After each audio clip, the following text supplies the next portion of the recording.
Hello, brothers and sisters. Yes, it's me again. I have been MIA again, and that's only because so many things have happened in this short time in my life. I wasn't sure where to start or what to speak about, but the Lord has been prompting me to share every message that He has given me, and has even mentioned that He wants me to give you a little background on my life and testimony in the attempt to give a context to the messages with the hope that they will make more sense. The truth is that it terrifies me to begin this journey with you guys. I can't deny that it is also the will of the Lord that I do so. But hey, obedience is doing what I'm told, right? Therefore, here I go. For those of you that don't know or didn't know, I was born and raised in Haiti. I came here back when I was 16, lived here in the United States for 2 years. I graduated high school and went on to live in Dominican Republic, where the story really started. That's where my testimony began to take shape really, which is of course where you'll begin to have clarity about what the Lord has been doing in my life. I was always a lover for sure. My understanding of love was always that it should be pure, untainted, and unconditional. And because of that, since very young, I always wanted to love and to be loved deeply. The kind of depth that you see in movies sometimes. Well, maybe the old movies, because these days, the kind of love that's being portrayed on TV is not love at all. I say all of that because my testimony has a lot to do with love.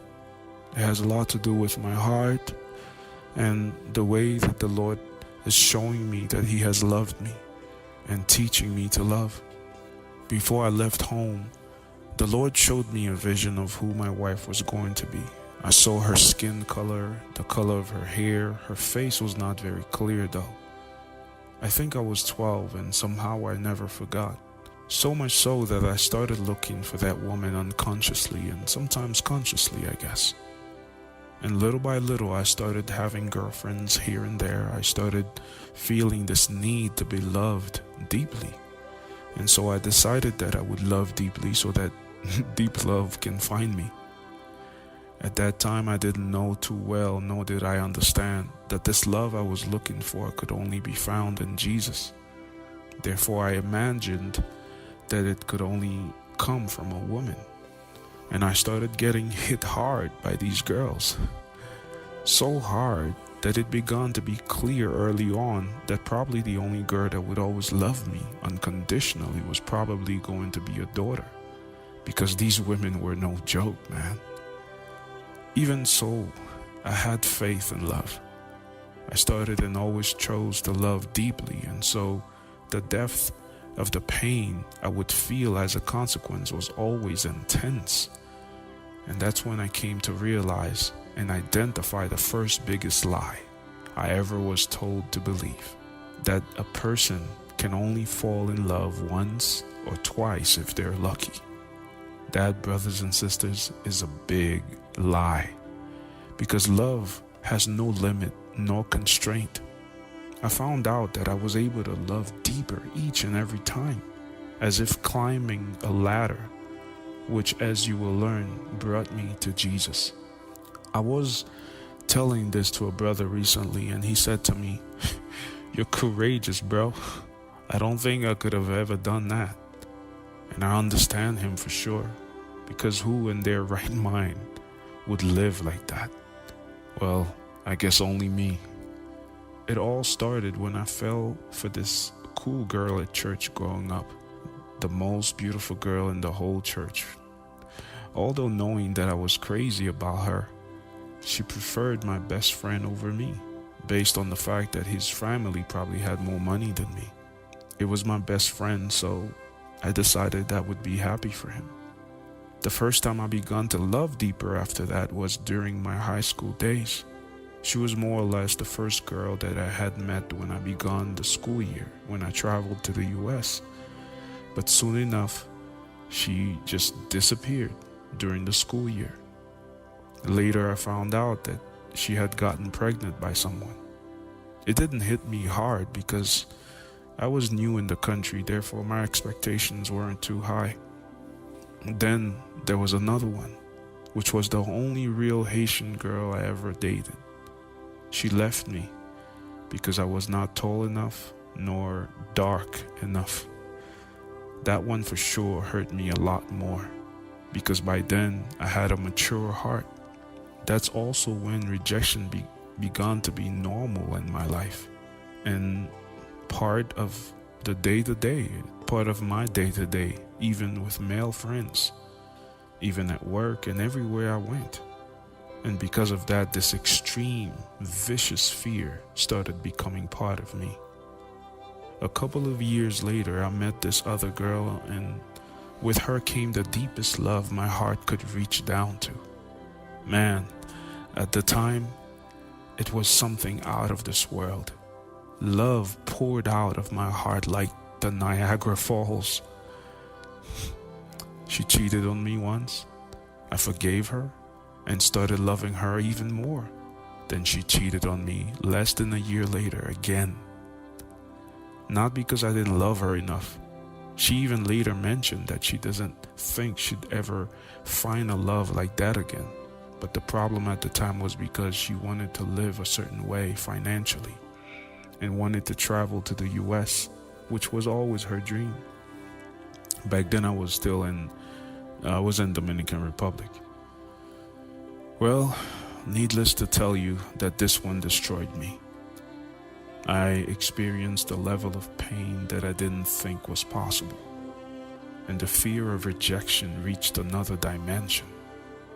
This feeling of not being good enough plagued me like a cancer. I was locked up in my room for a couple of months, not eating. And then I started going out again. I was drinking like crazy. I also started not wanting to be alone ever, which is why before the workday was over, I would go around asking if anyone had any plans. Wherever there was fun and drinks, I was there. And during that period is when I met my wife. Man, it was love from day one. She was beautiful, fun, and the possibilities were limitless. And of course, again, I started loving her deeply. We were always hanging out together. I would get out of work and meet up with her and hang out until it was 4, even 6 a.m., Monday through Sunday.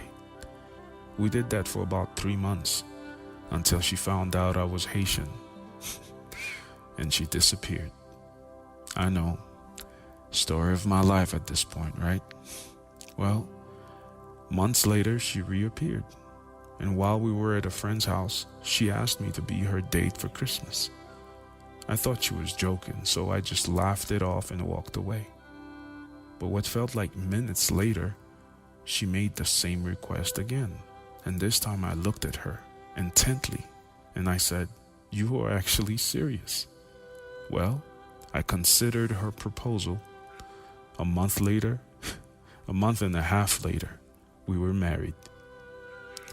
She told me that she came back around because she didn't think she was going to find someone that made her feel so understood and that felt this way about her, and that my love was safe. Yeah, I know. Story of my life, right? I should have taken that as a red flag, I guess. Well, 5 years into the marriage, I was feeling very insecure at the time. I didn't have a job, and the prospects were crazy slim. So I was drinking a lot, and I had the most paralyzing fear that I would lose her.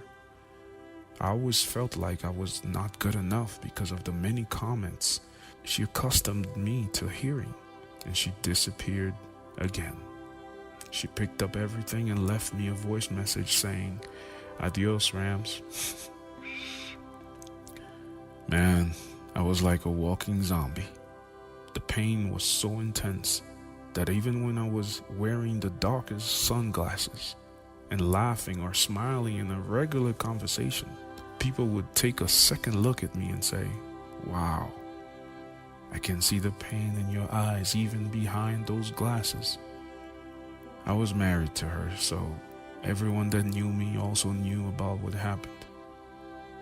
3 months later, she called me out of nowhere, started showing up at my workplace every day in the morning, because by then I had found a job.